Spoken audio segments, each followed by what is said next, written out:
Hi everyone. Today, whoa, my hair is crazy. There we go.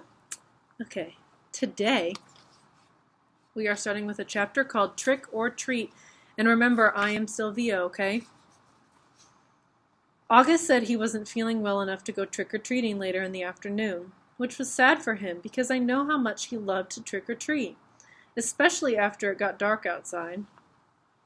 Even though I was well beyond the trick-or-treating stage myself, I usually threw on some mask or other to accompany him up and down the blocks, watching him knocking on people's doors, giddy with excitement. I knew it was the one night a year when he could truly be like every other kid. No one knew he was different under the mask. To August, that must have felt absolutely amazing. At 7 o'clock that night, I knocked on his door. "Hey," I said. "Hey," he said back. He wasn't using his PlayStation or reading a comic book. He was just laying in his bed looking at the ceiling. Daisy, as always, was next to him on the bed, her head draped over his legs. The Bleeding Scream costume was crumpled up on the floor next to the Boba Fett costume. "How's your stomach?" I said, sitting next to him on the bed. "I'm still nauseous." You sure you're not up for the Halloween parade?" "Positive." This surprised me. Usually August was such a trooper about his medical issues, whether it was skateboarding a few days after a surgery or sipping food through a straw when his mouth was practically bolted shut. This was a kid who's gotten more shots, taken more medicines, put up with more procedures by the age of 10 than most people would have to put up with in 10 lifetimes. And he was sidelined from a little nausea? "You want to tell me what's up?" I said, sounding a bit like Mom. "No." "Is it school?" "Yes." "Teachers, schoolwork, friends?" He didn't answer. "Did someone say something?" I asked. "People always say something," he answered bitterly. I could tell he was close to crying. "Tell me what happened," I said. And he told me what happened. He had overheard some very mean things some boys were saying about him. He didn't care about what the other boys had said. He expected that. But he was hurt that one of the boys was his best friend, Jack Will. I remembered his mentioning Jack a couple of times over the past few months. I remember Mom and Dad saying he seemed like a really nice kid, saying they were glad August had already made a friend like that. "Sometimes kids are stupid," I said softly, holding his hand. I'm sure he didn't mean it. "Then why would he say it? He's been pretending to be my friend all along. Tushman probably bribed him with good grades or something. I bet you he was like, 'Hey, Jack, if you make friends with a freak, you don't have to take any tests this year.' You know that's not true. And don't call yourself a freak. Whatever. I wish I'd never gone to school in the first place. But I thought you were liking it." "I hate it!" He was angry all of a sudden, punching his pillow. "I hate it! I hate it! I hate it!" Mr. Crick, please call the office. Mr. Crick. He was shrieking at the top of his lungs. I didn't say anything.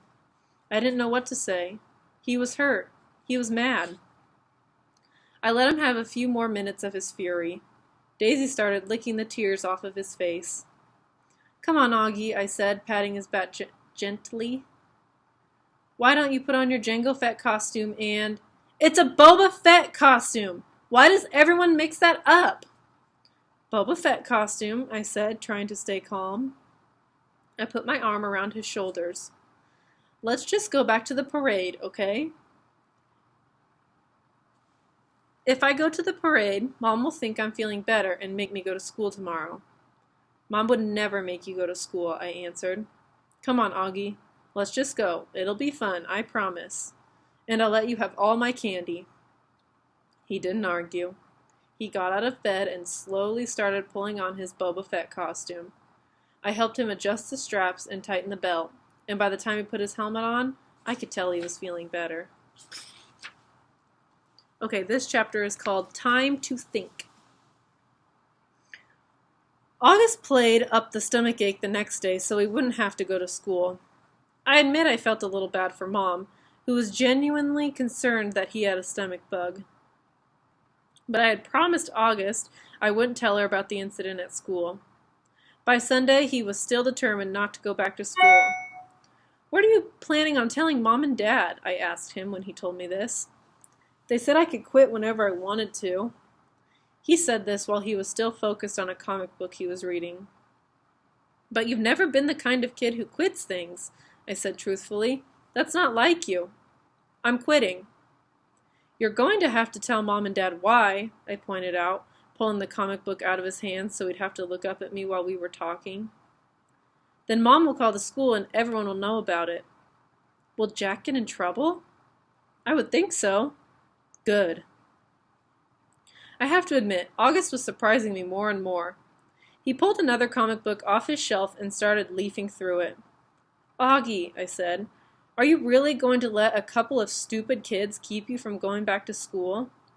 I know you've been enjoying it. Don't give them that power over you.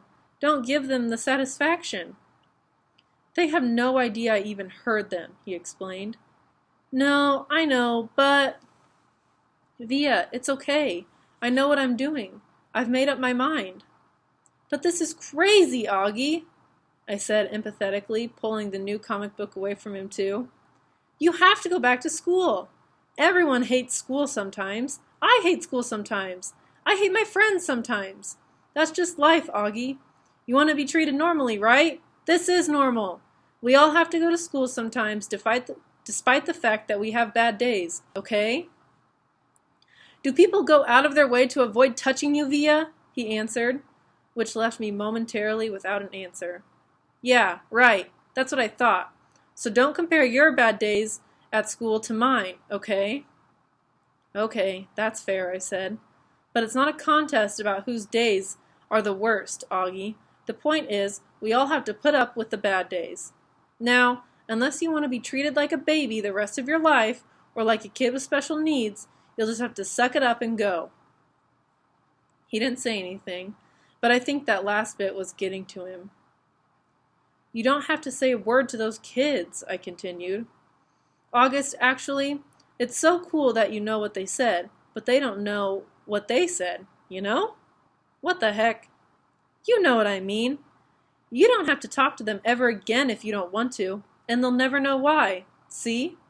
Or you can pretend to be friends with them, but deep down inside you know you're not." "Is that how you are with Miranda?" he asked. "No," I answered quickly, defensively. "I've never faked my feelings with Miranda. So why are you saying I should?" "I'm not. I'm just saying you shouldn't let those little jerks get to you. That's all." "Like Miranda got to you?" "Why do you keep bringing Miranda up?" I yelled impatiently. "I'm trying to talk to you about your friends. Please keep mine out of it." "You're not even friends with her anymore." "What does that have to do with what we're talking about?" The way August was looking at me reminded me of a doll's face. He was just staring at me blankly, with his eyes half closed, like doll eyes. "She called the other day," he said finally. "What?" I was stunned. "And you didn't tell me?" "She wasn't calling you," he answered, pulling both comic books out of my hands. "She was calling me, just to say hi, to see how I was doing. She didn't even know I was going to a real school now. I can't believe you hadn't even told her. She said the two of you don't hang out as much anymore, but she wanted me to know she'd always love me like a big sister." Double stunned. Stung. Flabbergasted. No words formed in my mouth. "Why didn't you tell me?" I said finally. "I don't know." He shrugged, opening the first comic book again. "Well, I'm telling Mom and Dad about Jack Will if you stop going to school," I answered. "Tushman will probably call you into school and make Jack and those other kids apologize to you in front of everyone, and everyone will treat you like a kid who should be going to school for kids with special needs. Is that what you want?" "Because that's what's going to happen.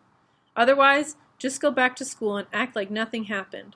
Or if you want to confront Jack about it, fine. But either way, if you—" "Fine, fine, fine," he interrupted. "What?" "Fine, I'll go," he yelled, not loudly. "Just stop talking about it already. Can I please read my book now?" "Fine," I answered, turning to leave his room. I thought of something. Did Miranda say anything else about me? He looked up from the comic book and looked right into my eyes. She said to tell you she misses you, quote unquote. I nodded. Thanks, I said casually, too embarrassed to let him see how happy that made me feel. Okay, I'm going to stop there for today. See ya!